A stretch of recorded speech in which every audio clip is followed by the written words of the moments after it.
We're at Great Lakes Brewing Company with Pat Conway, one of the co-owners and founders.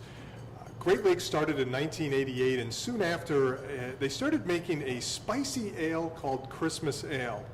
And it has pretty much been a cult classic in this city and beyond for a very long time. People line up out the door every year on the debut of it.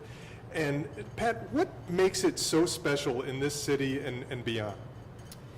Well, I think when we originated the formula back in the early 90s, we wanted something that was very balanced. So it's got ginger, honey, and cinnamon, but there's not one feature that overwhelms the other. They're all pretty nicely balanced.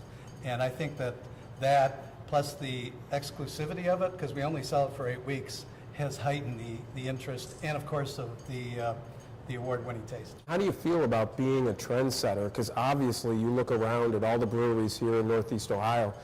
Everyone wants to make a Christmas ale, or at least a version of it. Well, I think we're flattered that we, first of all, brought brewing back to Cleveland.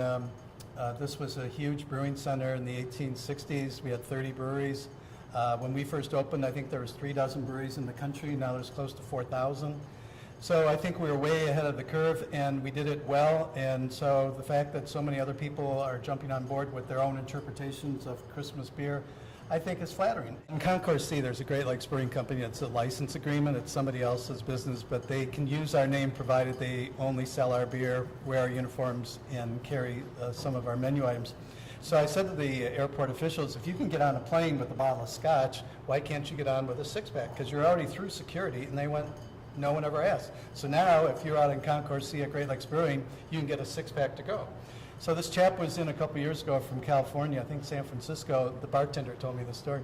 She said the guy came up, he had the full flight of beers, and he said, boy, this is exceptional. And she said, well, that's their Christmas ale. And he said, well, I love them all, but she said, well, this one is only out for a couple weeks. And he said, you're kidding. And she said, and you can get that to go. Well, his face was beaming, and then somebody asked for a beer, and she went, and then she looked back, and he was gone. She went, geez, I thought for sure I had a sale. So she poured another beer or two, and then she looked up, and he had returned. He went and bought luggage to put the Christmas ale in. So he left the bar with like six packs that he took to California, which I thought you can't do with any beer. That's only can be achieved with a cult following.